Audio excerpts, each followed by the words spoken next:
the world go round. I'm trying to get it all right now. Everybody worry about the crown being. Look, homie, I'm the man right now. Talking to a PI, kind of time we on. Jump roll like the kind of take eons. Got a little... Yo, what's up, everybody? Welcome to a Friday episode of Spill the Tequila. Speaking of which, already getting an early jump on it there. My co-host Winston A. Marshall. I am the Outlaw John Rocha. Winston, how are ya? Hey man, I'm feeling good. I'm feeling like Ultraman up in this hole. I'm just out here doing the damn thing. But I'm good. I'm good. Yeah. World Series. Only thing I'm not good on. LA is about to be a shit show tonight, and not in like a fun way. Just for those that aren't aware, that memes have been passed around the city for a while. That the World Series starts tonight.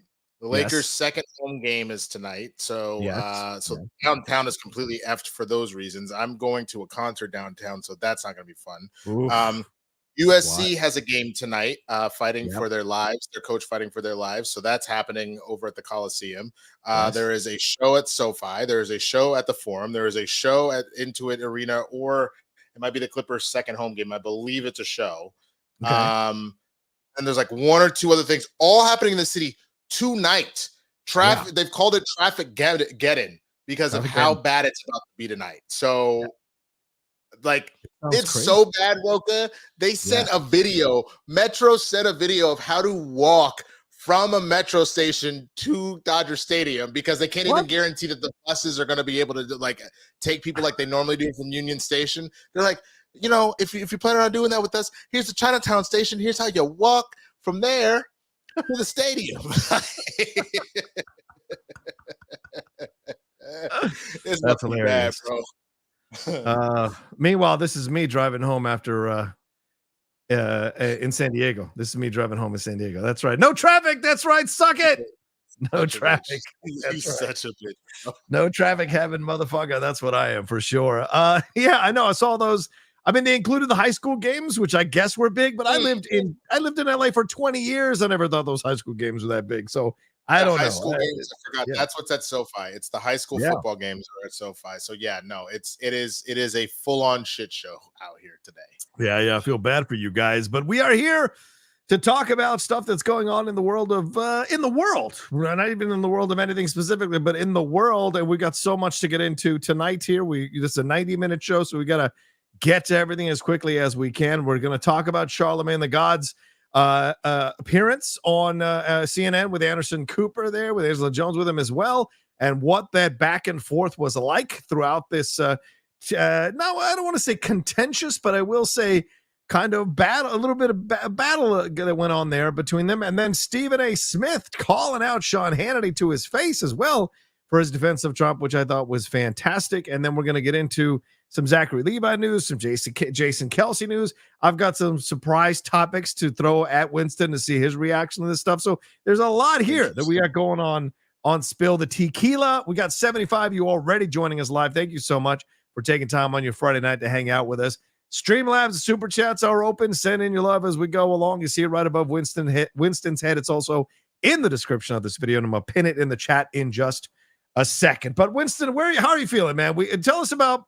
You just got back from where? Upper LA? Where were you? Or Upper California for Ultraman Rising? Yeah.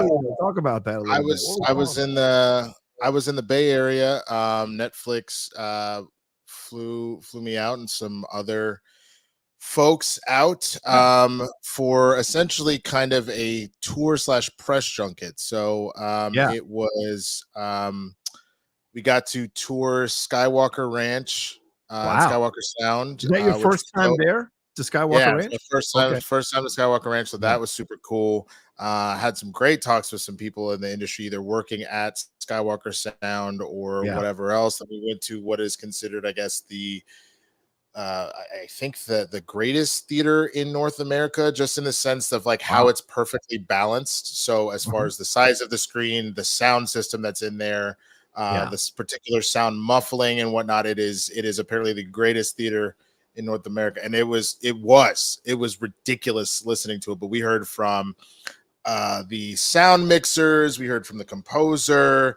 Then the next day we went to ILM. For those that aren't familiar, that's Image, Light, and Magic. That's essentially like the special effects, graphics, all that kind of stuff branch of like kind of Lucasfilms. They're their own individual thing. They're not directly in Lucasfilms per se, but like that was kind of their main bread and butter for a long time, and developed and made by Lucas. But like they've worked on everything. Star Wars, they worked on Indy, they worked on, Terminator, they've worked on so many things. If those, I see some people saying Sean Chandler was there. I've got to meet Sean Chandler in person. Oh, that nice. Was cool. That's Had a lot of other folks that y'all may know. Friend of the show, Wendy Lee was there, right? Absolutely, she was there as well.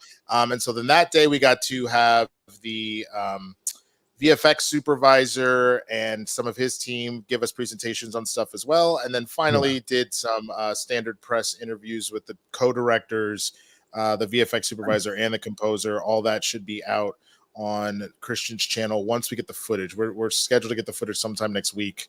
Needs to be edited and then it'll go up. But I can't speak higher of Ultraman Rising, and that's not just because they flew me out and did this whole trip. Before I even got up there, I found myself crying 3 times during the film. It is such a beautifully done film, and it does a very good job of exploring the theme of balance. So the balance between like work life and family life, between responsibility and desire, all that kind of stuff.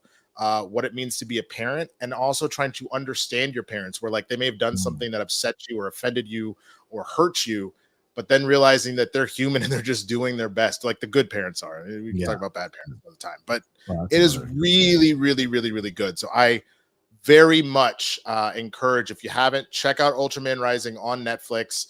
That was the only thing. I don't remember if it got a theatrical release. It is on Netflix. It's been out since June. So they're just doing a push now because they want people to really take a look at it, but it is fantastic. Wow. But let's find out about your trip, because a lot of people reached out to me and wondered if you had joined a cult because of these photographs here. They were wondering if maybe you had been converted in some way, shape, or form as we see these shots here. I mean, putting yourself dead center and then you're the only one meditating. People had questions. So people want to know if you're okay. Blink twice. Sure. Let me know. Sure. I can answer that question. I think what you need to do is here. Let me go ahead and share my screen, since we're just doing those surprise photos real quick. So you got to look at this first one. I would say go and follow me on Instagram so you can hear the music. For those that aren't familiar, there is a very famous fountain here of Yoda outside of ILM. So I had the decision to do the Luke meditation in front of Yoda, and that's what that was. And I put the Dual Sunsets song theme from Star Wars on this IG post. So then once we were like, we should do a group photo, I was like, fuck it, I'm just gonna keep doing the meditation thing. I'm just commit to the bit. And so the only thing that I want to do, if somebody knows how to do it, great. I really want to make myself like levitate in front of it. I think that would be pretty cool. But otherwise, that's all that was. Yeah, you should be able to do that. That's the Google phone, I think. You should be able to do that, for God's sake. That would be a lot of fun to have Winston Hopefully meditate. Apple Intelligence, when it comes out, it can fix my shit. Right. Well, that's great to hear, man. It's nice. I mean, I've never been up there, but it's always nice to get sent to these things and take a look around, and especially because of the history of something, a place like Skywalker Ranch and what have you. So it's a great experience. So I'm glad you got to go and do that, man. That's a lot of fun. Yeah. No, it's absolutely cool. So I got this exclusive Ultraman tee there. I also got this Star Wars ticket.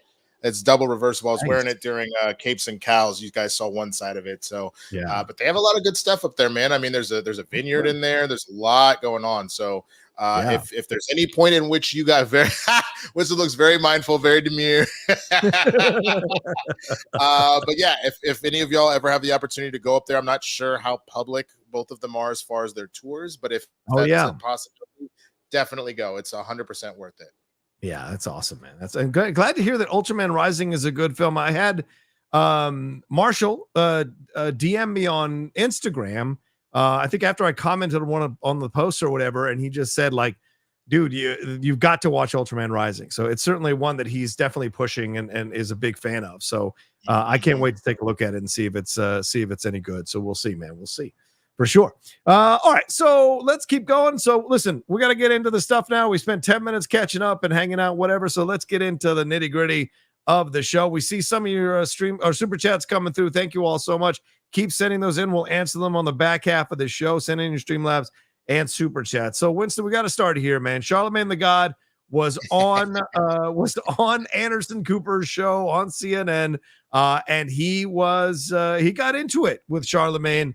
With Cooper, with Anderson Cooper here about Donald Trump, about how CNN focuses more on the Republican talking points against Kamala Harris than they do against Donald Trump. He called out the network for not speaking more forcefully about the fascist comments from Donald Trump, and that they're not constantly talking about it. He said that they talk about Kamala's DEI, being a DEI hire, or question her blackness, and I think Anderson had amnesia and didn't remember that certain anchors have asked Kamala Harris about this, like Dana Bash did to Kamala Harris's face with Tim Walz about the questions about her blackness. So this was an interesting back and forth. Anderson clearly was on his heels on this whole situation. We may play some clips depending on how we get that through Twitter here. But what are your thoughts on this back and forth between Charlamagne and Anderson Cooper?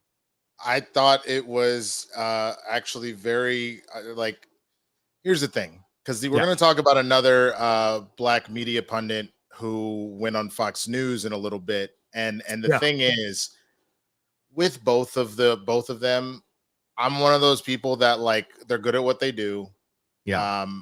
I get really annoyed with them sometimes with the way that they handle certain things and how they talk about certain things, and they need to be called out for it. But I got to give them both credit for calling this out, and it's the truth. It's I think two things were kind of going on here with Anderson Cooper and why he was so taken aback, because I've never seen Anderson Cooper this flustered, and this motherfucker has been in hurricanes. He's been in war zones, and I'm he was what and then, he even ended up swearing. It's but that's fucking bullshit, and he's bullshit. No, it's not. And that's the whole thing. Essentially what has been going on with all really mainstream media, but CNN in particular, it's they haven't really learned their lessons from 2016. And so I get it. You did the CNN, claiming to be, fair and balanced. They have on people from both sides of the aisle, which I don't think there's anything wrong with that. Right. But those people will make claims, mimicking Trump about, oh, she's not black, or she's just a DEI, or she slept her way to the top, or whatever the nonsense is that they're slanging. And I think the two things that Anderson was going through is, I think, A, he thought to himself that was a personal affront to him. So he first I never said that shit. I don't know the fuck you talking about. So I think he was first defending himself. And then I think the other thing is, when our friends or our job or something that we're close to is being called out for doing something, we don't want to believe that that's something they did. And whether or not he was towing the line because he was told to, or he really was just my coworkers wouldn't do that. Yeah, I genuinely just think that was a situation where he was being so vehemently pushing back on that, because he's no. My news network would never do that. That's but you said, if you go watch the tape, there's plenty of it, not just the things, but the anchors themselves saying it as well. Yeah. So they got called on their bullshit. That's what that was. Yeah, I mean, we're seeing what I liked about what we're going to talk about, these first two topics, is that you're seeing black voices going into these traditional legacy media places. And yes, Fox News is legacy media now for as long as they've been around, and absolutely going at them with no fear. This is something that we need to see more of. Too much of the safety, kind of playing it, too respectfully. You got to tell the truth. You don't have to be mean or cruel about it, but you can tell the truth. And I love that Charlamagne the God, pretty much wasn't having it from Anderson, called out CNN. Anderson, as you said, tried to take it personally, but he was talking about the network as a whole. And Anderson was so consumed with this. And listen, we're seeing this happen a lot over the last few weeks. And today we heard that both the Washington Post and the New York Times, Washington Post and the LA Times were not allowed to endorse Kamala Harris because their scummy billionaire owners are afraid that Trump will come after their businesses if they endorse Kamala Harris. And all these other newspapers are endorsing Kamala Harris. DiCaprio came out today and endorsed Kamala Harris, for God's sake. but there's all these situations. And so you've got this idea that legacy media, in a way, is getting a little bit scared of what Trump is going to do. And what matters here, honest journalism or the bottom line? And we've seen CNN lean right initially when Zaslav took them over, and then eventually they realized they were losing ratings. They had to go back a little more to the middle. And so that's what you see. But I appreciated Charlamagne taking no bullshit, putting it on the table, calling out Anderson, and Anderson having to be on his feet. And Anderson saying that he's not MSNBC. Do I need to show him 3 years of a show where he ended every show by giving his opinion on a topic? Like, that's nonsense. Then that's him saying, I only want to talk about the things that are, like the facts. That's absolute asinine horseshit. Anderson has always given his opinion on stuff here. Yeah. Winston, I think he had a lot of respect for Charlamagne. Didn't expect this at all. I mean, like actual just news would be interviews and just reading the story, but their whole system is based on a similar format that ESPN and Fox Sports 1 does, where here, I'm your host so-and-so, and I have with me today Bob and Sue and Senator Jane and, Congressman Joey.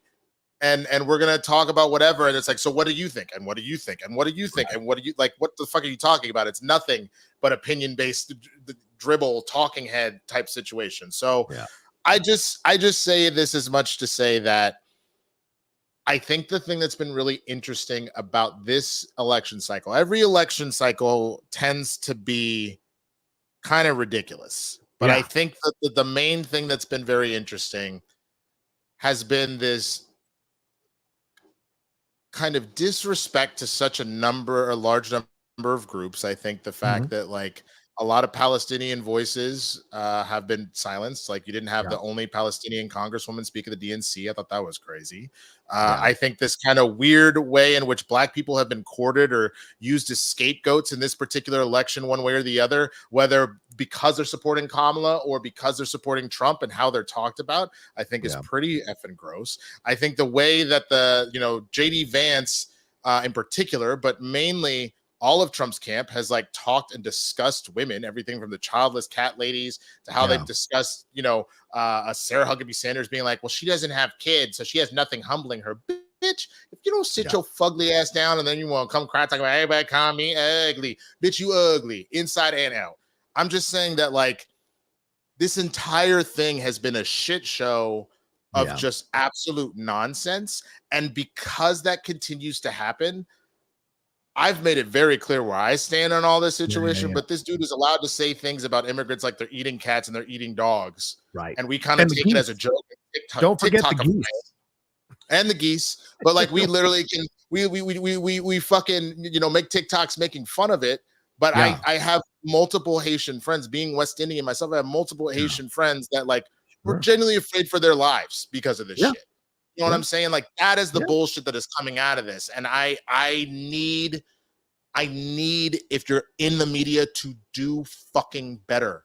The people deserve better than this, because otherwise we are marching ourselves into oblivion, and that's fucking terrible. Yeah, I mean, this back and forth here was fascinating because you had both of people, Rye and Charlamagne, calling out what is happening here. And again, two Black pundits coming out and speaking about this stuff and being in the face of legacy media hosts like Anderson Cooper. And there's this debate that popped up like, well, Anderson's not, he shouldn't do, he's the host.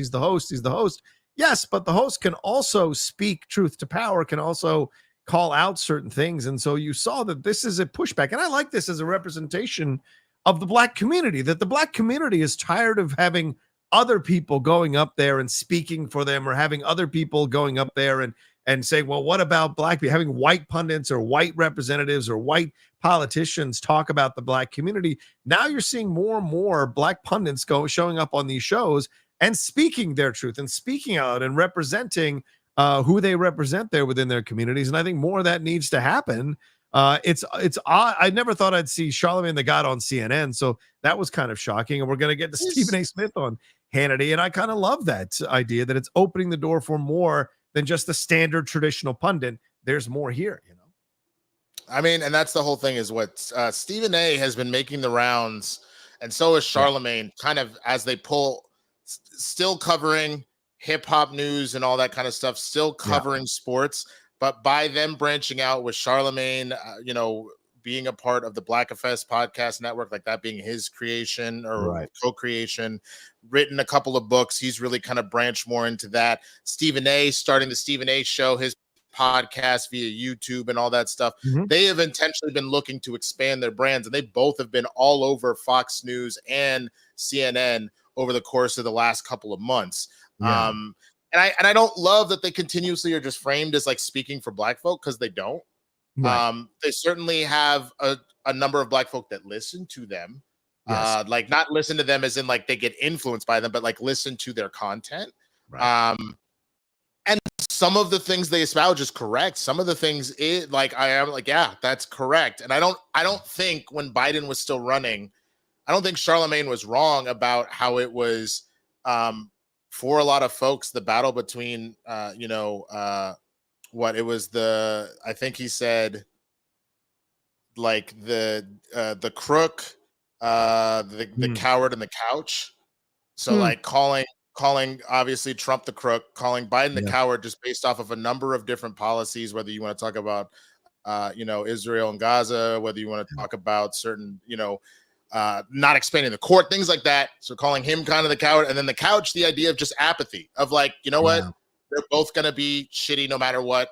We don't want either of these old men running.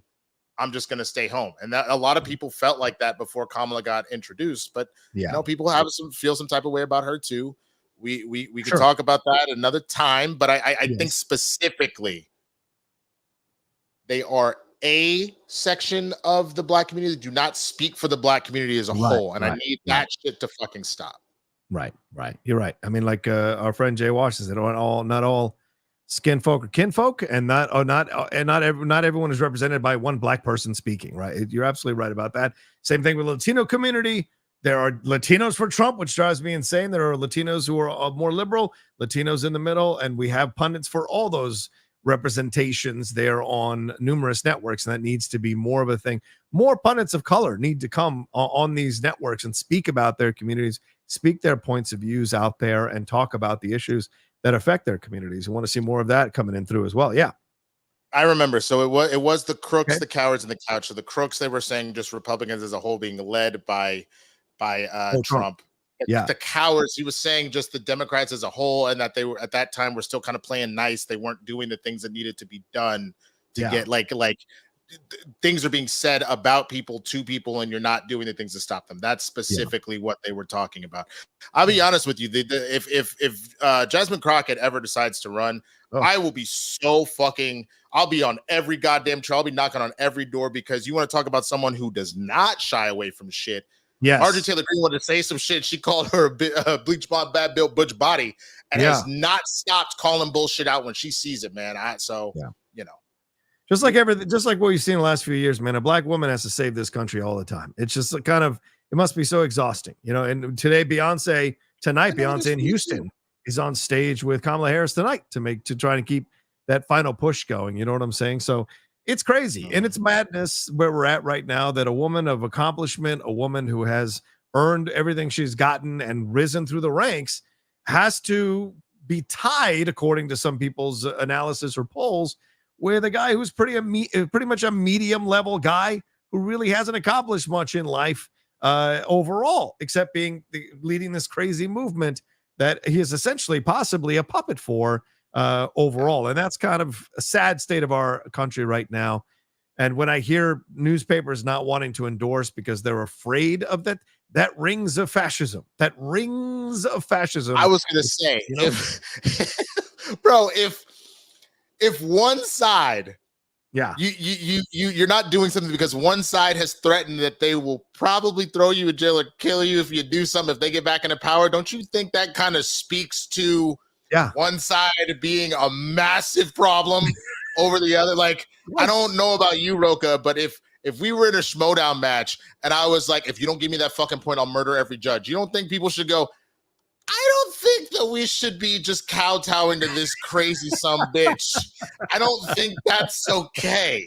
Yeah. There have been no threats of like, if you don't vote for Kamala, we're going to, like, and if she gets into power, all y'all going to jail. Ain't nobody ever said that shit. Right. And yet right. the other side definitely be like the enemy within. He keeps using that term. That's actually a very Nazi term beyond him even saying he wants generals like Hitler had. Like, what the fuck, bro? Well, and that's what Charlamagne the guy was calling out last night. He's saying there isn't enough of this rhetoric, and I think legacy media is scared. I think they see their ratings possibly going down. I think they see that people are attacking from the right all their networks, and they're like, well, we better not be too loud one way or another, even though it's logical. It's not about being left or progressive. It's about being logical. It makes all the sense in the world to call this crap out, because it is not something that we should logically be wanting to encourage people to vote for or wanting to let slide. That's the frustrating part of it all. It really is just mind-blowing when you watch it, man. Really. Yeah. Rocha, like the nonsense. Here's the thing that was so, it was pseudo funny to me, but it was actually really fucking sad. Did Trump meet watching? Oh my God, no. Arnold Palmer. Yeah, talk about Arnold Palmer schlong, for God's sake. What the hell? Yeah. He was all, man. People come out of the showers and go, man, I wish my dick was that nice. The thing that's absolutely crazy to me, man. Everybody's been talking about what's the October surprise. The October surprise has to be coming. That's the thing that's going to change the face of the election, et cetera, et cetera. And then someone was like, I've got very credible news about X, Y, and Z, man, is popping off about Trump. It's going down. It's going to be crazy. And as I was hearing this, I was like, ain't going to be shit. It's going to be something about like he molested somebody else, or he raped somebody, or he, you know, whatever, and nothing will happen. And then the news drops that it was a woman who said that when she was in one of the beauty pageants that he owned, that he did assault her when she was 16. Guess what? This man started his campaign calling Mexicans rapists. He was caught on tape saying you grab women by the pussy. He's been tried for sexual assault. He's been tried for fraud. He's been tried for all of these things. Do you really think someone going, he touched me when I was 16, which is sad. We should be upset about that. But I was like, the same way Obama said back in the day with Sandy Hook, if this will not find a way to change the legislation, then all is lost. Nothing will ever change with it. And this is the same thing with him. At this point, after all the other things that he has done and had the proof has been laid out about him, this wasn't going to do a goddamn thing, period. Yeah. Republicans have done an effective job over the since the Sarah Palin situation with Obama. They have done an effective job of realizing that the mainstream media, if they can paint the mainstream media as left-leaning and as corrupt and as biased, then the people who would maybe listen to the mainstream media stay on the side of the right and only focus on Fox News and OANN and I can't remember what the other one is, but the Newsmax. They stay that play. Then they're safe. They go, you know what? I'm listening to this because I know that's corrupt. I know that's not any good. And so you've seen that effectively because they saw how Sarah Palin got embarrassed on CBS by Saturday Night Live, and that ruined their chances of beating Obama. So they realized, look, we've got to constantly hammer home to all our base that the mainstream media is biased. And anytime they make a mistake that seems leaning to the left, we can pounce on it. And that's what they've done. And now we have people who don't want to listen to these impartial networks and hear the truth about what's going on, you know? But the fact that you still, like just a few months ago, you literally had Trump in multiple news spaces on True Social. It's probably still up on his bullshit. Talking about don't pass this border bill. Don't give the Democrats any foothold. Literally admitting that the only reason he did not want the bill to sign, even though it was a bipartisan bill between both the Republicans and the Democrats, and a lot of the Democratic folk were upset about it because they were just like, God, you're giving so many concessions to but it would be a thing that would genuinely make both parties happy in the overall. And he said, don't vote for it because I need that shit. Because if I can't hammer the borders out of control, I don't have a shot of win. That's insane. That proves that he doesn't give a shit about you or this country. He cares about himself and what he can do to win and or stay out of jail. That's all he ever does, man. Yeah. His platform is just trans issues, these fabricated surgeries that are, by the way, $40,000. If you think a school is approving children changing sex while they're at schooling, having surgeries, are you fucking stupid? Most of these schools can't afford to feed their kids lunch, let alone buy one kid a trans fucking surgery. It's just so fucking dumb. But people believe this shit because they want to believe this shit because they hate the left so much. They don't care what he says. They want to go with him, regardless of logic. Yeah. Please tell me you saw the tweet where someone goes, if you dropped your baby off at school, your son off at school, and that child came back your daughter, I guarantee you picked up the wrong child. Take your ass back to the school right now and find your son. Because someone followed it up with exactly because my child isn't even allowed to be given Advil for a headache if I don't get a fucking phone call. Yeah. What are you talking about? You can't even give a child a failing grade without having the parents come in and talk to you about it, let alone change their fucking sex. Like it's just you watch English Teacher, right? We talked about this. Yeah, a great show. Great show. You remember that fucking episode about like they failed all the kids because their fucking papers were terrible. They were using AI, and then their mother was like, "Well, you can't fail him. I won't allow it." That was such a great episode with where it ended up out in the woods with her and him and having like an honest conversation. That show is deceptively one of the best written shows that delves into these political issues, being fair to both sides and honest about it, that I thought was fascinating. Just an episode? Oh my God. Yeah. Even when the kid came out, he's like, I don't have time for this. Go and talk to your friend. He'll help you come out. What's the big deal? It's 2024. Dude, the other one that got me was the Powder Puff, the second episode. So like for those, y'all should go watch it. Really it's a fantastic show. It's hilarious. Yeah. But the second episode, the LGBTQ Alliance is pissed off and demands that they cancel Powder Puff. For those that don't know, because I'm not sure if it's nationwide, I know it's at least still in Texas. Powder Puff being where the boys typically of the football team will become cheerleaders, and then the girls who are typically the cheerleaders or other will play flag football. And so they're upset because they go, this is bullshit. It's just allow the jocks to like make fun of like some of our like the trans and the queer community. Like we barely understand, like people are barely starting to understand who trans folk are. Like, so wait a minute, your issue is that they're making a mockery. You're saying if they went all in, you'd be okay with that, right? Yeah, right. And they go, yeah, we'd be totally fine with that. He goes, got it. So he hires a drag queen to teach the football players how to do proper drag. It is fucking amazing. Yes. And the football players dial into it. And they actually understand why this is an issue. And they commit to it. And then when it gets canceled, because people complained, of course, naturally, they go ahead and do it anyway, which I think was an incredibly empowering moment. Yeah, absolutely. So was so good. Yeah. So there you go. So anyway, Charlamagne the God. More of this needs to happen, and we'll talk about the next thing here, Winston. Let's get into it. I don't want to lose our rhythm here. Let me bring this. I want to bring this one up so we watch. I think we can get away with watching this one on Twitter here, and the back and forth with Hannity with Stephen A. Smith and Sean Hannity. Let's bring this up and keep sending in your Streamlabs SuperChats, people. We're absolutely going to be addressing those as we go. So here it is. It was on Fox News. Let me see if I can turn it up. Can I turn it up? Yeah, there we go. Lucid and cogent and enunciating. Number two, I know you're not talking about somebody being lucid and cogent and enunciating their thoughts with clarity, and you're bragging about Donald Trump. We can't be watching the same stuff if that's what you're doing. You ain't going to do that today. You know now, what? Lindsey Graham, hold it. Now, Senator Lindsey Graham is about to come on this show. Now, that man can articulate himself very well. Not Donald Trump now. Hannity was ready, bro. Hour after hour, topic after topic after topic, and he is so dialed in. Look, you know, it's funny. People try. This is like meanwhile, you can't even finish a sentence. And I think this became the meme, right? Donald Trump. Didn't they become a meme? Like when he reacted to him with his finger on his. Hey, there's. I mean, it's just that it's that. Like you're bullshitting me now, man. So the funny thing is what that felt like to me. Yeah, that felt like this weird thing where it was like you had somebody who just because they do the little thing in their own little pond. Do you understand that Stephen A. Smith was forged in the fires of debating Max Kellerman, Skip Bayless, yelling at Shannon Sharp? All he does is debate.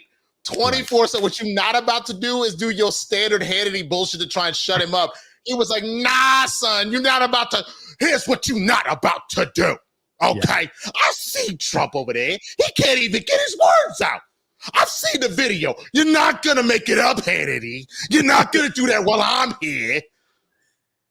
Yeah. It was amazing. It was amazing because, like, you're right, Winston. Stephen A is forged in the battles on Sports Network. And Stephen A, although he has behind the scenes gotten rid of certain hosts because he doesn't like the way they contradict them, Stephen A has been able to debate back and forth. Sean Hannity controls the people who come on his show. He sits in his bubble. He rarely gets contradicted. And when he does, he cuts them off, kills their mic, kicks them off the show.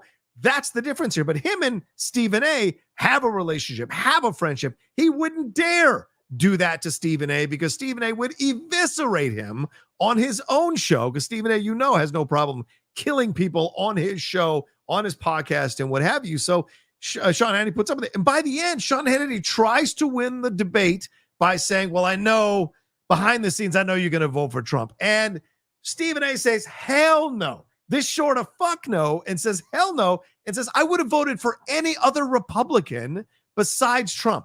Vivek, he brings up oh god, I can't think of her name. Nikki Haley. He brings up the other people that he would have voted for over Trump. So I thought that was really illuminating, showing that he's not a guy who leans left or whatever. He's a guy that looks at the candidates and decides which one he wants, and it's clear that it's Kamala over Trump, and he lays it out in this back and forth with Hannity. And Hannity, who is Trump's number one sycophant because he makes so much money off of Trump, is sitting there, no, you're not going to do this. And Stephen A wasn't having it because Sean has no practice doing this, you know, and so it was amazing to watch this. Yeah, it was so amusing to see that happen because I think that's the one thing that people have felt across the board. I am so sick of CNN, of Fox News, of all of them, because they're living in this world where I feel like they're not taking people seriously. You know what I'm saying? They are not taking us seriously, and that is so fucking infuriating because this is not a game. Like at best, at absolute best, Trump gets back in. He still does some fuck shit where he gets like 2 more Supreme Court justices. The court is fucked forever, and we don't necessarily go full Handmaid's Tale, but like some shit gets rolled back and it's not great. At worst, he is as much of a fascist as he says he is, and the only reason they count out of this motherfucker is so that they don't get blasted. But either way, they're setting themselves up so that we'll be fine. You know what I'm saying? Whereas the actual everyday common man will most likely get fucked. Yeah, and you know, this is something, Winston, that's starting to develop in me. A very angry thing that's developing inside of me is that there's a feeling of helplessness, right? I've always felt like our voices did matter, but now that we've become like, how can I say this? Now that people have become enslaved to oligarchs, in essence, it becomes harder and harder to tell the truth. We see it happening in our business, Winston, right? The Wrap did that incredible article breaking down how the studios are leaning on influencers over critics because they can pay influencers to say positive things about their movie, and that'll guarantee a good opening weekend for their shit film. They'll at least recoup some of the money. But if they let the critics see it first, then the critics could kill the momentum of the movie or the possibility of making money. So if the influencers see it first, their opinions can override the critics, and the studios get to essentially take a side in the critics versus influencers debate or critics versus fans debate and go with the influencers who a lot of people see as fans, glorified fans. And so it becomes that kind of a situation. And that's all because the people who own the studios care about money, not truth. And we see it happening in our media now more and more in the news side as well. They care more about money than they care about truth. These anchors care more about keeping their jobs than pushing back and fighting and telling the truth. That's why I think it's great that so many of these reporters on the editorial board at the LA Times resigned because their owner there, that South Korean billionaire, would not allow them to endorse Kamala Harris. So those are the kinds of things that you have to do to push back. But we see so many people who don't want to because they want to keep collecting their fat checks, Winston. It's frustrating, man. I mean, as a lot of people will say, we're in late stage capitalism, and that kind of means that we're in a space where those that are at the tippity top have way more power and money than they will ever be able to use or should have at all. And now everybody is in a very selfish mode because it's about to all people can sense that the foundation underneath us is completely eroded out, and it's only a second before it collapses. And that's the thing that kind of sucks. Like to know that like a job that I was working not too long ago, I remember just thinking to myself about, man, this is kind of the standard of what the rate is for this. And everybody here is being paid under by a significant amount. But the only reason people are putting up with it is because it's like, well, at least it's somewhat steady work and it's pretty flexible. So I'll deal with that. But then, I just heard that, this said old job, not only did they take away that flexibility and now demand that people have to deal with an extended period of working and whatnot, it's not consistent for anybody. So not only do they not have the flexibility to go do whatever other said jobs now because you're now committed to doing X, Y, and Z, you also don't have any improvements on pay, on anything else like that. And so it's just like that is what companies, that's what people are doing now. It is all for themselves, and they don't give a shit about anybody else. And it's frustrating. Look, I mean, just the experience I had at Collider, Fernandez would come in, and if we had to do a list, Fernandez would tell us this film has to be at this number on the list, or you're not going to be allowed to do the list. That happened. And that these are these things. These are the things you can talk about. These are the things you can't. The content coordinator said, these are the people that can do the review. These are the people that can't. So in the end, it's just constantly that kind of thing that if you work under a situation where an owner gets to essentially tell you what to do, you're no longer an independent outlet. You're now enslaved, in essence, to whatever the owner wants you to do.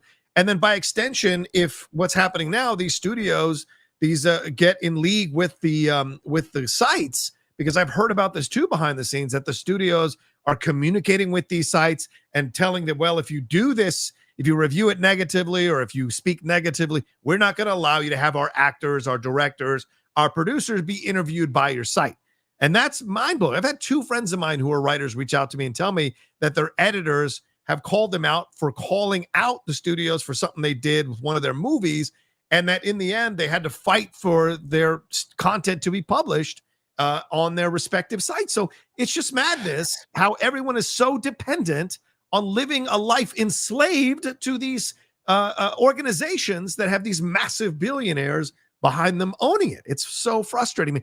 If I want to stay independent until I'm dead, Winston. I don't think I'll be able to do it, but God damn it, I hope so. I hope so, because I don't want to go back under the thumb of an owner ever again, man. It's too frustrating. We see it in sports too, brother. Yeah. Absolutely. I mean, Jerry Jones threatened to fire radio hosts for asking a very basic question as to why the Cowboys have not been doing well. They literally did their job. They were voicing a question that the fans were asking me, like, how do you feel about the idea of some fans saying that enough wasn't done in the offseason? And he got so mad. Yeah. He was like, well, if you're not going to do your job, then I'll find somebody else that'll do the job for you then. And they're like, ha, it's like, I'm not kidding. That was not a joke. I'm dead serious. I'm not going to have you sit up here and question me and what I'm doing and how I'm thinking. None of that makes absolutely not. I'm going to this meeting right now with the other owners. I want you to come in here and tell them that you know better. That is the stupidest shit I have ever heard in my life. And what that really proves is that every one of these billionaires is actually super fucking insecure, that all of it could come crumbling down in 2 seconds. And that if the people actually rallied together to say enough of your bullshit, they would not be in the position that they're fucking in. Yeah. Yeah. I think there is a revolution coming. We see, if you study history, if you study the knowledge of empires, you know that once you create a haves and have-nots situation that becomes too extreme, once you create a vacuum of power that is massive, between a Grand Canyon vacuum of power between the people who are citizens of your country or consume your products or employees of your companies and the rich, there comes a revolution. We are heading, I believe, towards a revolution. Forget civil war. I think we're heading towards a revolution for sure eventually, because something will crack and enough will be enough and it'll be out in the streets. Trust me on this. It's totally going to happen, you know? I genuinely think that it's not too far off, man, honestly, at this point, because you can only push people so far. The only way that this shit corrects is not only do we need to have a full come to Jesus, like circle back moment for things that are happening. But then on top of that, you would need if Kamala is very serious, if she does get into office, if she's talking about rebuilding the middle class, she legit needs to do that.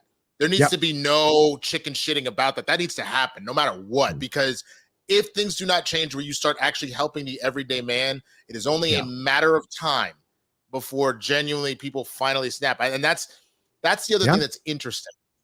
They're trying to shut down TikTok, even though TikTok, while kind of showing people not to listen to these politicians, is at the same time doing exactly what they want and just keeping us completely just zombified. People are so used to just hitting their that like they're not actually starting no revolutions. They'll shit talk you all day about how you feel about Israel, Gaza, how you feel about women's rights, how you feel about whatever, but nobody's actually doing anything to change shit. They're watching it, whatever, and then they're at home and they felt like they did their virtue signaling for the day, so they're good. Versus actually being out in the streets, running for office, doing the things that need to happen to make change happen. Yeah. We I don't want to say this. Maybe we need a leftist Donald Trump. I don't know. I'm just throwing it out there. A crazy motherfucker is going to say crazy shit and go the other way. It could be insane. So we'll see. Yeah.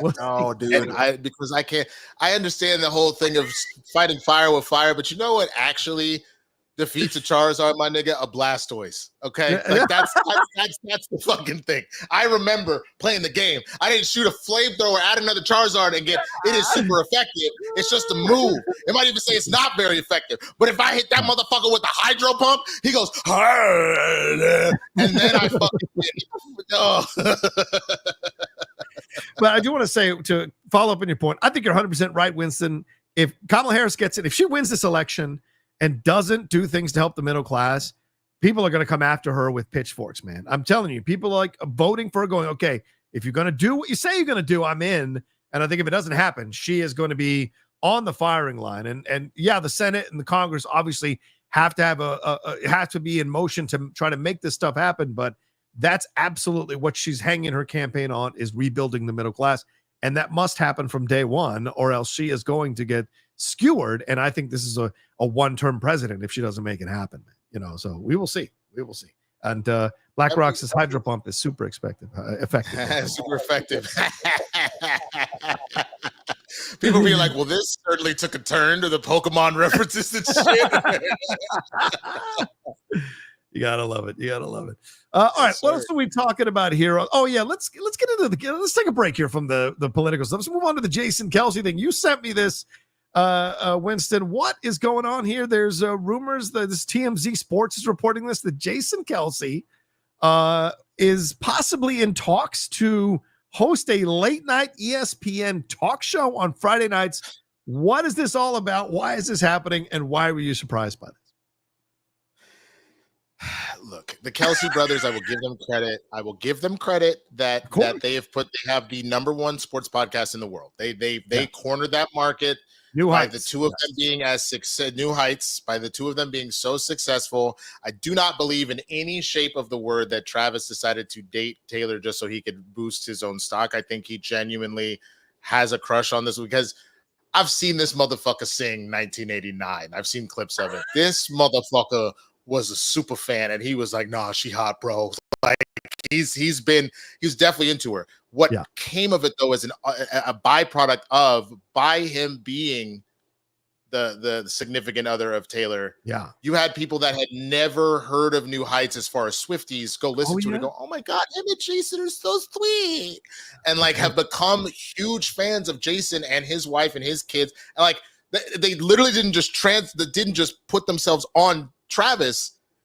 Because he was doing the show with his brother and got to know his brother, they straight up were like, no, we love Jason and his family too. So like it has taken them, who are already well respected and first ballot Hall of Famers at both of their positions, clearly, but it took them to literal new heights as far as their popularity, their celebrity, and because they've proven that they are pretty good at what they do when it comes to being hosts like that and be able to have talks and stuff.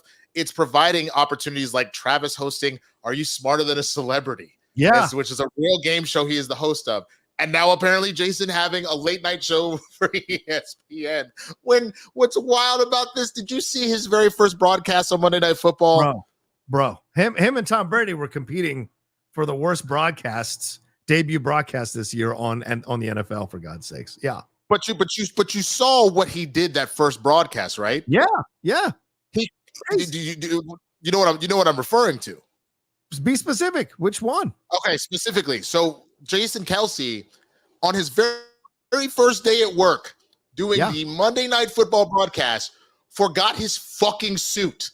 So he had to run to the JCPenney across the street and quickly get a goddamn button-up shirt. They get a full suit, just a button-up shirt, so he could have it for the stupid fucking broadcast.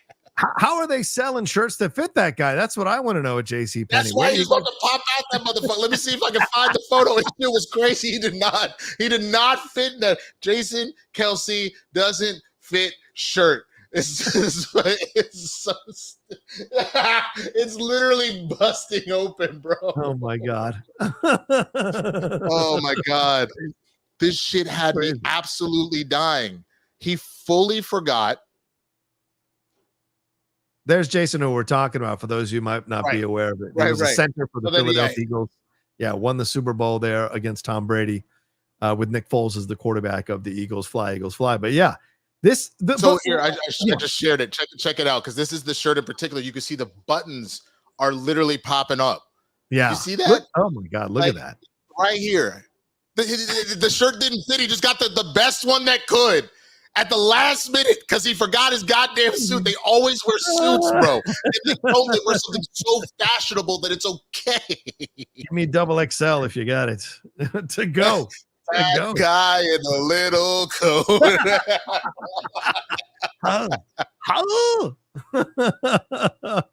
Oh man, but do you like this? I mean, I don't think I don't know. It's crazy to me. I know the podcast, but that's him hanging out with his brother. Interviewing people is a whole nother ballgame. And I know they've had guests, I think, on the show, certainly his wife and what have you. Taylor's never been on the show, I don't think. So, but like interviewing people on a late night talk show is a whole other ballgame. Ask Magic Johnson, ask Chevy Chase, ask Joan Rivers, ask so many of these people who had shows that were just absolutely flamed out, because it's a whole other thing when you're looking at a variety show, which is what it would essentially be. Because if it's just him interviewing people, why not just do that at 5 p.m? Why has it got to be late night? It's late night because you want to maybe simulate some Club Shay Shay type of energy through the white perspective with Jason Kelce. But I don't know necessarily if this is going to work, so to speak, especially for a guy who's just getting into the media business, Winston. I mean, you and I could host Rings on Jason Kelce on a late night show, but this guy is already possibly being talked about for handling this as well. It seems like a lot to put on this guy, don't you think? It's a lot, but he's trying to get. I'm not gonna ever suggest taking away someone's bag. Like, if he can make it happen, taking it away. No, for sure. Like, I mean, look, again, there is something to be said about you have the biggest sports podcast in the world. Yes, that is a thing that you could definitely go. And it's been out since I guess 2022. So he's been doing it now for at least a full 2 years. He's proven himself enough where he's not embarrassing himself on ESPN with his takes. Like, as far as being an analyst, he's very good about that, and being a personality is good about that. Is my nigga can't remember to bring a shirt. It's ultimately what will be interesting seeing the article on it was that, it won't be a recap show, but he'll have celebrities and athletes. If you lean more into the athlete part of it, if you really make sure that it's geared towards a situation of like making sure that they're talking about subjects that he feels comfortable talking about and just being personable, I think it could be fine. And I honestly think ESPN is struggling right now to be relevant. They keep firing actual talent and actual journalists to have more just kind of talking heads. They made that very clear. And that, like, not across the board, but a lot of really good folks that have been working at ESPN don't work there anymore because they're dumping more money into the talking head. So they re-signed Kendrick, for fuck's sake, and they fired Zach Lowe. Kendrick, Kendrick's analysis I can get at a bar anywhere at all. Zach Lowe's analysis is incredibly statistically accurate. It's phenomenal. That's one of my favorite guys over the last few years. Discovered him through Bill Simmons, and I never miss an episode because he breaks down the NBA in ways that I've never even conceived of. And Kendrick is like, my gut tells me this. And it's like, well, what the fuck are we talking about? I mean, how are we handing millions of dollars? But whatever. It is what it is, man. It is what it is. I'll tell you the reason why this is probably happening. Yeah. Because prior to New Heights being the #1 sports podcast, it was Pat McAfee. He went and took a very successful career as a punter, but punters and kickers have been kind of made fun of for forever. But he made himself like that cool bro to do what it is and turned it into a full media career.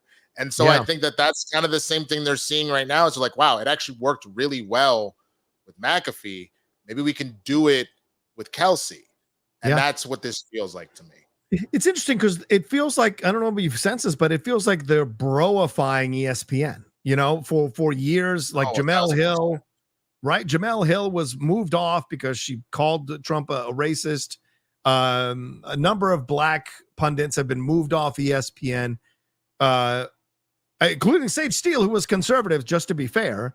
But you've had McAfee now move on. Now you're creating this show with Jason Kelce. It just feels like they're broing up ESPN and moving away from the actual analytical pundits who are breaking down the game in a certain way, and maybe catering to the athletes a little bit, who've always had kind of an issue with these writer types being the ones who are pundits on these sports networks talking about a game they've never actually played. So with McAfee and Kelce, those are two people who played the game. Kelce, of course, going all the way to the Super Bowl.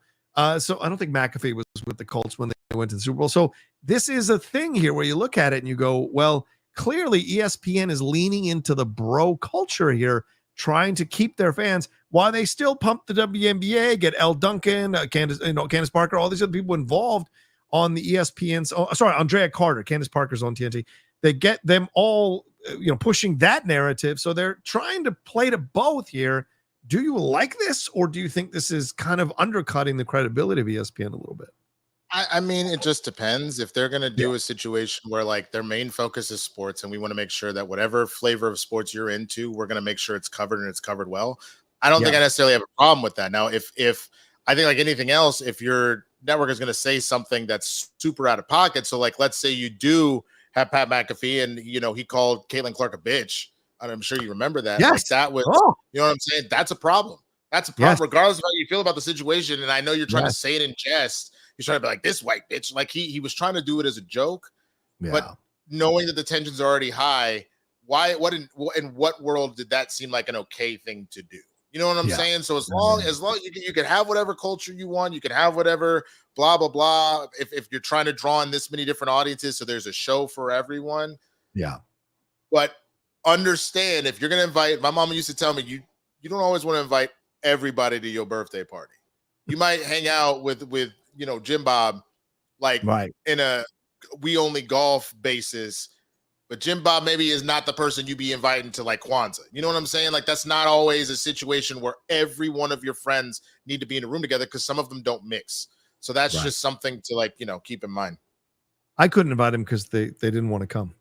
That's the way my life was. Susan says she kind of is, though. No, she isn't, Susan. Cut it the fuck out. Caitlin Clark is a wholesome, nice person. Well, speaking of Caitlin, real quick, Winston, because let's move off this topic. How did this happen? I just needed an example of McAfee being a piece of shit. I wasn't trying to get into a Caitlin conversation. What, Mocha? What?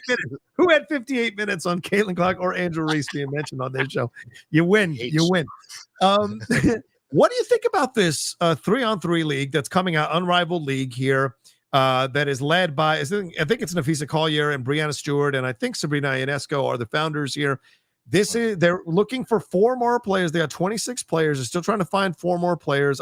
Asia Wilson is in conversations, and apparently a lot of sports sites are reporting that they are trying to construct a mega deal that will include ownership of the league, which is something they haven't offered to any of the other 26 women who have signed on to this thing, to Caitlin Clark to convince her to be part of this thing. does nothing speak more about the power of Caitlin Clark than a league in its first season going after a rookie who's about to become a second-year player to essentially be the face of their league here? This is massive. Do you think it will happen? Do you think she should do it? And what's your reaction to these reports if it's actually true? I mean, I think she should do it if she feels like it. It sounded like she was actually very much looking forward to rest because there has been none. Yeah, only the LPGA. The only rest she got was the Olympics. So if she just wants some serious rest, then she could do that, and I think she'd be fine. Yeah. But other than that, I would just say that, like, I think it'd be a good idea. I think from the nature of her, like, kind of wanting, to really gain that sisterhood even more. I think just more time you spend with the other players, the more that'll happen. And I stand by this. Are there probably a couple of people that don't like her? Sure, Rocha. Us being in Schmodown, there would be one or two people that any of us could have been like, nah, I don't fuck with that person. But like, very rarely was it all as a whole. And I think that was the big lie that was happening, that everyone in the league hated her. Nobody hated Caitlin as far as the players, barring a couple of people. What they didn't like is the disrespect that got circulated around her, and it made them act viscerally. So I can't think of a better olive branch. I understand half of it is like, hey, this will help bring more eyes to this league we're trying to make. But if Caitlin's main goal really is for women's basketball, women's sports in general, but women's basketball to continue to grow and to be like that, lending her talents, lending her her mystique to that league, and also giving her an avenue to only further grow her money and things like that too. I think that's the recipe for fully bridging that gap and handing that olive branch that, nah, girl, we genuinely are a sisterhood, and we do see you, and you are good, and we like having you around. You know what I'm saying? Like, obviously there's some selfishness of knowing she's an audience draw, but it is also a sign of we want you. You know what I'm saying? So I'm concerned about it because I think she might get hurt. And maybe not intentionally, as you say, because I think it's more than a couple that don't like her, but you and I just differ on that. I would be concerned if some of these players might go headhunting. I would be concerned that she might get hurt just on a regular basketball play, and then her entire second season is messed up because she went and played in another league. Now, someone's asking, are they poaching? No. You're able to play in the WNBA and the Unrivaled. This is a summer league. And by the way, they're offering the highest salary ever for women's sports as an opening salary. All of them would make six figures plus, 100,000 plus to play in that league, which is more than you make in the WNBA, as we found out from Angel Reese and others talking about how they make 72,000 as their base salary as rookies coming into the WNBA. So it would be a money-making situation for all the players for sure. And that's why you see like Kelce Plum, like there's a lot of great players who are going to take part in this league because they just love to play ball. That's my concern, is that Caitlin could get hurt, which could affect her bag. So if I work this deal, I make sure that it's all guaranteed. All guaranteed. I get what you're saying, but I think there's two things at play here, Rocha. The reason why you don't see, for example, outside of the Olympics, because of what that means for the country, why you don't see like NBA players, for example, playing in auxiliary leagues to the NBA, is because they are actually making millions upon millions of dollars. You're 100% right. By the nature of the fact that the WNBA players have to go play overseas. It's why we lost Brittany Griner for all the time that we did. Because you don't make money by playing in the W here. It still isn't in that place. Now, mind you, I'm so happy that they opted out of their CBA and now they're in negotiation status. So hopefully that can change. But that's why it's happening. So I'm not going to worry about injuries, because the truth is she could get injured. She could have been injured playing the Olympics had she done that.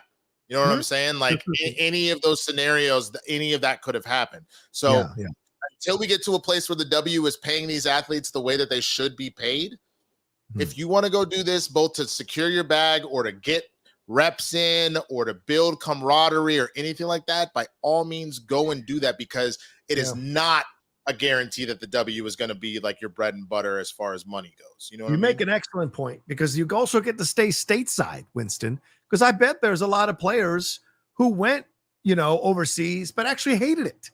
but had to do it in order to make money. Like that happened with women's soccer for a very long time until the NWSL really got off the mat here over the last couple of years. And so you go and play in a foreign country and you got to make that money, but you may get homesick. You may not like it there. Like there's so many possibilities here that could affect your mental health. So staying stateside and being able to make six figures during the summer in a 3-month league, I mean, I think that can help a lot. And it could help a lot of families stay together as well. You know, these basketball players have kids. So I think that's important too. So yeah, I hope it goes well. Yeah. Last thing, I saw somebody in the comments being like, no athletes should like each other. I call bullshit. I think what it is that you don't let your liking of your opponents or to be something that stops you. So the attitude you have to have is you don't want to be a dick to everybody in the league and like be an asshole, because you never know who you're going to be your teammate in another year, that you get traded or they get traded to your team or whatever. You need to have a Kobe mentality to it. One of my favorite moments ever was them talking about the Olympics, the Redeem team. And Kobe said, we need to set the fucking tone. I'm about to run. I know what Powell's going to do. I'm going to run through him in the first play. You ain't going to do that shit. Ain't nobody going to do that shit. What does Kobe do? First play, trucks Powell. And Powell's on the ground, like looking up, like, what the fuck? And everybody goes, oh, shit, he actually did it. Oh, it's like that. And that is his brother. Kobe, after the match was over there giving him hugs, still great friends with his family and the kids and all that. But when it's game time, you are not my friend right now. You are my opponent. And when this is over, when the clock has stopped, maybe something's happened on the court that you might be a little peeved with me, so we need some time away. But we will still be brothers and we'll be fine when it's all said and done. That is totally okay to do. Yeah.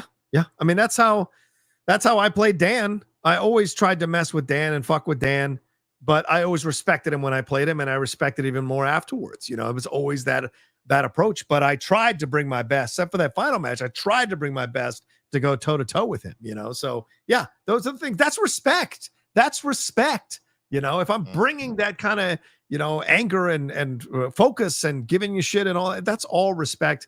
Because when the thing is over, you want to feel like you both gave it your all, and whoever won.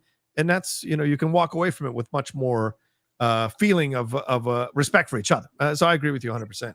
Absolutely. You gotta find the balance between competitive edge and because it is still a brotherhood. Because the other thing that people don't remember, any sort of commercial deals, any sort of situation where you do then have to go play for Team USA, any sort of situation where you're in the CBA, you're trying to negotiate the CBA, you have to be able to be like, that's my brother. My brother needs to get fucking paid. You know what I'm saying? Because if he gets paid, I get paid. If I get paid, he gets paid. Like it is both. Like I guarantee you right now, the Dodgers and the Yankees, there is no love lost for these motherfuckers for the next week and some change, right? Yeah. But at the end of the day, they still going, hey, Ohtani, you a bad motherfucker, man. You Judge, you real, dog. You real.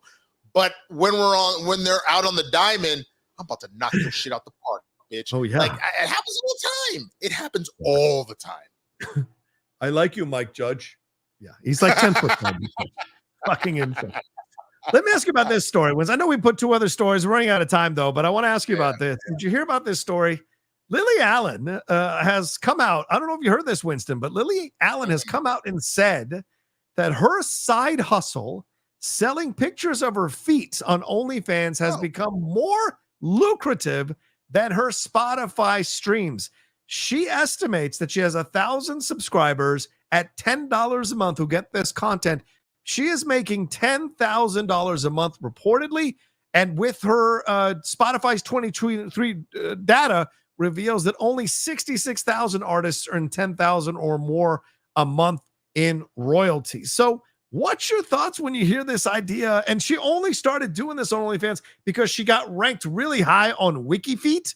And by the way, one of our friends told me a year ago that she was on WikiFeet. She had no idea. Wendy Lee. So, I mean, there is a WikiFeet for a lot of people here. What the fuck is WikiFeet? WikiFeet is where people take pictures. Putting this into fucking, my God, now I'm gonna have to deal with my IP being fucked. Feet of the day. Yeah. I'm not trying to yell nobody's young, bro, but damn. People post pictures of these feet of celebrities and non-celebrities, people who are on the internet, Like they post them on this wiki feed. She saw she was hiring. So she started OnlyFans with just pictures of David Harbour, who is her a boyfriend. I don't know if they're married or husband or partner, how to say it like that. And he is totally cool with it. And she does it. And she posted about this because a fan called her out on Twitter. So what's your thoughts on this? I wish I had feet that I could sell for $10,000 a month. I would do it in a heartbeat. Your thoughts on this, Winston? Get your bag. Get your bag. If people are willing to $10,000 a month, ROCHA, like, bro, that means that you and that's a side hustle. Bro. Even if that was your main hustle, that would be fucking good. You're pulling 120 fucking K a month. I'd have a studio downtown if I made 10K a month. I'm telling you this right now. If that's your side hustle, that you probably like take a weekend and be like, all right, baby, we got to shoot all the content for the weekend of the week, and then we'll go back to our regular jobs. Get your motherfucking bag. I support it, man. Look, I have heard that there is also a space for ugly feet. I don't know if mine are super ugly or not. I might have to look into it. Maybe I got to start selling some feet pics, bro. If I even pulled $1,000 a month with my fucking feet, I'd be fucking like, let's go. Like, whatever. I have toes that go in 6 different directions. So I absolutely do pictures of ugly feet. I'm on board with this kind of stuff. So Jeremy says, this feels like something Jeff Snyder will invest in soon. No, this feels like something Jeff Snyder will do soon, not even invest in soon. He'll probably do it soon. So I just wanted to get your quick thoughts on that and what you thought there. Let's hit some of these Streamlabs super chats. Corn Emperor says, I love you guys. We back. That's right. Thank you very much, Corn. SJC 360 says, any thoughts on the Lil Durk situation? I'm not familiar with this. So what happened? Winston, anything you can say on this? Yeah, I don't know the full story, but essentially Lil Durk has been arrested for being in a plot of murder for hire back in 2022. Someone got killed, and supposedly he had some involvement in it. Let me see if I can pull an article super quick. Little Durk charged with orchestrating cold-blooded 2022 murder for hire in LA, arrested on federal charges, alleging that he orchestrated a murder for hire plot against fellow rapper Quando Rondo in Los Angeles. After Rondo's cousin, Savaye Robinson, fatally shot. Yeah, right. Was fatally shot outside an LA gas station in August of 2022. The Grammy winner was arrested late Thursday night near Miami International Airport as he attempted to flee the country and charged with conspiracy to use interstate facilities to commit murder for hire, resulting in death. Mr. Banks is charged with orchestrating a cold-blooded murder that resulted in the death of a rival's family member, said U.S. District Attorney Martin Estrada in a statement. Not only that, the shooting occurred in the open at a gas station at a busy intersection, endangering many others in the area. Violent gun crime of this sort is devastating for our community. We have zero tolerance for it, for those who perpetuate such callous acts of violence. Believing they worked under Durk's direction, 5 members of the Chicago rap collective OTF, Only the Family, Kayvon London Grant, DeAndre Dontrell Wilson, Keith Jones, David Brian Lindsay, and Asa Houston were also arrested. Yeah, holy crap. 18 rounds were fired, culminating in the death. Yeah, bro, that's probably gonna be a wrap on Lil Durk. Yeah, I don't know anything about this, bro. This is heartbreaking. Yikes! Why get involved in this if you're already making your money? It's kind of crazy. Oh well. All right, Fredtastic says, shout out to Spill the Tequila. Keep up the good fight. Thank you, Fred. Very kind. Look, we got 180 of you watching us right now, and we only have 3 super chats. What is going on here, ladies and gentlemen? Send some love. Send some super chats to Streamlabs here as we're getting close to wrapping up the show. We got about 11 minutes left in the show. Doug Developer says, hey guys, fun debate on sports TV right now. If Lamar wins a 3rd MVP, remains consistently good, but never starts a Super Bowl, is he a Hall of Famer? First ballot Hall of Famer? Only QBs to never start a Super Bowl and be in the Hall of Fame are Warren Moon and Dan Fouts of the old school San Diego Chargers. Yeah, Winston, what's your thoughts on this? We didn't do Yeah, Marino made it to a Super Bowl in his first year or second year against the 49ers. Yeah. He just didn't win. Okay. Yeah. Okay. And he never went back. Yeah. Yeah, I think he would be because it's still stuff that he's doing. Like, maybe not first ballot potentially, but he would still be a Hall of Famer. And I think he's already done enough to really be first ballot. Because the other thing you got to take into consideration, man, is like how much of that is always his fault. There's a decent amount of it that is, but like it is a team sport. Yeah. And there's a point at which you can only do so much. You know what I'm saying? Like, I get it. There is a point at which Breeze made his team better. Brady made his team better, et cetera, et cetera. Yeah. But you still need pieces around you that are about the cause and can get the job done. You know what I'm saying? So, like, I think he will make it. Like, and you also have to take into consideration, like, Jesus Christ, the insane gauntlet he has to get through. The main one being that Patrick Mahomes clearly cannot be stopped. Like, that's crazy. Because if it's not him, Josh Allen is waiting right there in the motherfucking wings as the Bills. And if it's not him, Joe Burrow, like, even with them being bad, like, he's already resuscitated their season, bro. Like, there are so many killers in the AFC side that, like, I would give him at least enough of a pass to go. He's made it to multiple AFC championship games. He's won multiple MVPs, and he's doing things that are unheard of on the field. So, yeah, I think he's already headed for a Hall of Fame career, whether he goes to a Super Bowl or not. If he's consistently good, consistently in the playoffs, as you said, consistently maybe getting to 2 more AFC championship games, I think you can't deny him being in the Hall of Fame, because getting to a Super Bowl is such an exclusive club. If I told you the number of quarterbacks who played in the NFL, at least one down starting in the NFL, versus how many of them got to Super Bowl, you'd be astounded at the numbers and how exclusive that club really is. So that can't be your barometer for getting into the Hall of Fame. You got to start a Super Bowl, because you're going to tell me Brad Johnson deserves to be in the Hall of Fame over Lamar Jackson. That's nonsense. Or Dilfer. That's nonsense. So I think it absolutely has to be about, hell, I would put Lamar in over Eli, which would probably drive some people nuts on the Giants side of things. So you know, I think it's a potential. I think it's absolutely a Hall of Fame. I just want to bring up that I looked up an article real quick from Bleacher Report about this is back in 2012, but 15 NFL Hall of Famers who never played in a Super Bowl. So let's see. Steve Largent, before Jay Rice came on the scene, that was the best wide receiver in the league. The inductee caught 100 touchdown passes and compiled more than 13,000 yards. Had hella records. Derek Thomas, 9-time Pro Bowler, made the playoffs on 7 different occasions, but he never got further than the AFC Championship game. A long career member of the Kansas City Chiefs. Led the defense with 642 tackles, 126.5 sacks. Dan Fouts. Which you had already mentioned. Leroy Selman. Let's see. He was a part of the Buccaneers, 18 sacks. The franchise, he was part of the expansion of the Buccaneers in 76. And even though he got 18 sacks in his first 2 seasons, the franchise opened with 26 consecutive losses because it was an expansion team. You know, he did the best he could, but they did get to an NFC title game. Warren Moon, you already mentioned him. Larry Wilson, who invented the safety blitz. Eric Dickerson. I mean, Eric Dickerson. Jesus Christ. Exactly. Earl Campbell, Gail Sayers, O.J. Simpson,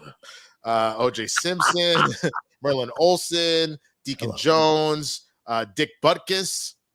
Fucking Dick Butkus, man. And then, of course, Barry Sanders. Barry Sanders. Barry fucking Sanders. Like, I mean, shit. He deserves definitely to be in the motherfucking Hall of Fame. And I agree. But the Lions are the Lions. There you go. Julius Watson wants to know, is Brandon Aubrey the best player on the Cowboys? As far as consistency, sure. The fact that he is a threat from 60 plus. There's 1, maybe 2 other kickers in the league that can say that, a consistent 60 plus threat. That's like Tucker. And then I'm trying to remember who the other one is. And then the others maybe on a really good day could do it. But the fact that you're like, if our offense is so bad, fuck a punt. Just go get us 3 points, bro. Man, that's a 65-yarder. Go get us 3 points, bro. But I look, Dak at the top of his game is the best player on the team. At the top of his game. But the issue is that I think his confidence rocked. I think the coaching is bad. I think that they doesn't have enough weapons because you have no running game. Yeah. So what are you gonna do? Yeah, exactly. So yeah, there you go. Put that answer for Brandon Aubrey for sure. Who's Don Baloy? Is that, did we say Dan Baloy? Is it? I don't know if that's true. Eric Dickerson with the Jerry curl. I remember Eric Dickerson with that Jerry curl and those goggles. Don't forget the goggles if you're talking to Eric Dickerson, for God's sakes. All right, Winston, we got a couple of things. What are your thoughts on this whole situation going on with Zachary Levi? This is a shame, right? More tragedy or tragic more than anything else. He's really kind of gone down the wormhole in his support of Trump. And then now he's asking for celebrities who support Trump to come out and speak out loud about this stuff. I mean, how much farther down the wormhole do we need to go with this guy? I feel like this is more tragedy than it is something to get angry about. You know what I'm saying? I mean, I'm not going to feel bad for a multimillionaire who was actually allowed and able to go, live his dreams for whatever amount of time. If you believe what you believe, and I'm of the standpoint of, like, if you really feel that badly, if you feel some type of way about Hollywood, then you don't need to work in Hollywood anymore. It's not that people won't hire you. You've made it clear how you feel about them. So then just don't work because of that. Now, is the industry going to fully fall apart? No, I don't believe that, but I do think the industry is shifting. I think post-strike, you can't get away with not having any entertainment whatsoever. I just think that LA isn't quite what it was. I think a lot of it is going to Atlanta. A lot of it is happening in Vancouver. A lot of it is happening overseas because California has not kept up with the tax incentives. Well, the article came out, I think it was in Variety or was it Deadline? One of these news sites breaking down how much production has left LA over the last year and how much production has flourished overseas and in other areas of the country compared to LA. And yes, those tax breaks are a massive part of it. So we'll see if next year that changes as we go into 2025, as more of these films are getting put into motion here. Will productions come back to LA? That's an interesting point. The other part of this is that Tony Award-winning Broadway actor Norbert Leo Butz called out Zachary Levi for politicizing the death of fellow stage actor Gavin Creel. Now, some of you may be going, who's Norbert Leo Butz? Well, if you're watching the Aaron Hernandez Hulu series that's on right now, Norbert Leo Butz is the gentleman who plays Bill Belichick in the show. Okay. He is a well-known Broadway theater actor, musical theater actor. He was also in that great show Bloodlines with Kyle Chandler that's on Netflix. He's a fantastic actor, but he is calling him out because of the vaccine situation. That's where it becomes also tainted, because he is sliding into these wormholes and being loud about it and conspiracy theorying about it. And I think this is where it's sad for a lot of people who knew this guy and grew up with this guy or knew this guy in the industry to see him kind of sliding into this place. So it's a shame on so many levels, brother. I think, but like you said, feeling bad for a white multimillionaire who made a lot of money. You're getting to do what he wants. You make a fair point. You make a fair point. It's especially, and I don't know if he actually said this out loud or if somebody his team betrayed him, but to hear he was pissed off that Shazam didn't make him the next rocker, Chris Evans. I'm like, dude, go fuck yourself. Like, it's in the same way. I understand it. Constance Wu back in the day being like, if she was upset, because it's like, there's so many things that I want to do with my career and I want to try. And so by the show going on, I'm upset, but that's not what you said. And you shouldn't have even said that out loud. That would have been something that maybe you say in retrospect way later, but not in the middle of your show getting renewed and everybody's like, hooray, we got a job for another year. And you're like, fuck. You sound ungrateful and you sound like an asshole because people have given their entire life to be in that position and you just shat on it. You know what I'm saying? Like, I get the idea of striking where the iron's hot. If you don't move in a certain position at a certain time, it makes it that much harder to ever expand outside of stuff. But like, you sound like an ass when you go, oh, I thought I was going to be the next Rock. Fuck you. Bro, you ain't even a pebble, bitch. Oh, that's rock humor for you all. That's geological humor. Geological humor, dog. One last thing to ask you before we wrap up, Winston. Blue Streak 2 is coming. Winston A. Marshall, are we excited about this? Martin A. Lawrence. For real? For reals. Apparently, Blue's 25 years after it was released, Sony Pictures and Martin Lawrence are looking to revive This buddy comedy, by the way, how fucking old do you feel that this was 25 years ago? A sequel to the film is in official early development, with Cole Maliskas having come on board to pen the script. No other talent is involved. Martin is producing through his production company, Run Del Tat. Robert Lawrence, Run Tell That. I got you, bro. Lawrence starred in the original, obviously, as a jewel thief. And the film debuted in the top spot of the box office, grossed nearly 120 million worldwide. I must have forgot that, because that's a crazy number. And now, sorry about that. And now the sequel is in development. Are you looking forward to this? Does this signal that Martin is kind of using the Bad Boys cachet a little bit to come back and do stuff and have fun? And we've seen Top Gun Maverick. We've seen these legacy films coming back out with sequels. Beetlejuice. Do you like this idea of Blue Streak 2 coming? No, I'm getting really tired of us dipping back into this well. How about we come out with new shit? Like not because I don't want to see Martin in another film. That's not what I'm saying. Right. I'm just saying that, like, it's one thing.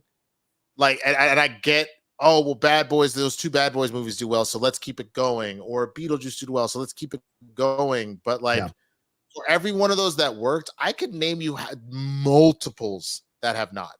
Yeah, the Ghostbusters movies, like the first, the Lady Ghostbusters movies, and then these last two most recent ones have been fine, but I guarantee you it's not what the studio thought it was gonna be. They thought, nah, this we about to make, but we gonna print paper. Nobody talking about them Ghostbusters films like that. Yeah, Coming to America, the Eddie Murphy sequel, not good. Just not good. Yeah, exactly. Good. They're very hit or miss, because like the new Beverly Hills Cop was good, but it wasn't. It was released by Netflix, so it only, like, who knows how much money that actually brought at all. So like, for Netflix, it was fine for Netflix. Yeah. I would rather Martin help create something new and bring his expertise and all that kind of stuff than to try and pigeonhole and play off of nostalgia. Stop playing off of nostalgia and play off my imagination. That is what I need this to be. Is I need it to be art again, and not this giving me recycled whatever just so you can print money. Here you go. Winston A. Marshall with his 2 cents on this situation. I don't love Blue Streak the way I love his other films, so I wouldn't necessarily look forward to this. What's that? You do? I do love that movie. Oh, you do? Okay. No. Oh, show him your pull your testes out your ass. Like, that shit is hilarious. But like, I don't need a repeat, man. We good. No Black Knight 2. We don't need those. Don't need sequels to his other stuff for sure. There you go. All right. Well, there's our show, man. We should wrap it up there. I know you got to get going, Winston. So thank you so much to everybody who hung out with us. Thanks for the lively chat. Thanks for the Streamlabs and the Super Chats. Please remember to subscribe to the channel down below. Hit that bell button and hit that like button as well. And leave your comments on all the things we talked about here on the show. Winston A., another fun show. Please let people know where they can find you and follow your stuff on YouTube as well. You can find me at the Swaggy Blurred here on YouTube and across all social media platforms, man. My Venom out of the theater reaction, Venom 3, is out, so you can check out my thoughts on that. I'll have an actual full review for you in a bit. My day got a little chaotic, so I do apologize that you aren't going to end up getting your Blurred breakdown today, but I will make sure I get one for you tomorrow. And then I also need to put out my Agatha and Penguin from last week. Again, I got behind with the trip. And then I'll have my new Penguin one, obviously, when that drops on Sunday. So come check all this stuff out, y'all. Great thumbnail on your out of theater reaction for Venom. That's a fantastic thumbnail. So I meant to compliment you, and I'm glad you brought it up. So thank you very much. I appreciate it. I mean it. Look, thumbnails are something I struggled with my first year and a half, and it was so frustrating. And I'm still not fully satisfied, but I like them. But that one was a beautiful one, so I have to give you credit. It's that new, all it is. It's that iPhone 16 Pro Max, bro. That big ass, fucking nice ass camera. That's all that shit was. Respect. All right, as for me, you can follow me at The Rocha Says on Twitter and on Instagram, The Outlaw Nation on Twitch. As I said, please remember to subscribe. Share this on your social media. Winston and I have a blast talking about topics we can't talk about on other shows, and it's fun to talk about them and kind of have a more of a open, honest, and at times playful approach to some of these things so we don't get too bogged down in the seriousness of it. So we appreciate you all enjoying the show. Please share it with all your friends and family, because if you post it on social media, you're essentially telling people this is a show that you recommend, and if they trust your opinion, they'll come try it out. So please do that for us. All right, have a great weekend. Take care of yourselves, and we'll see you next time with another brand new episode here of Spill the Tequila. Peace until then.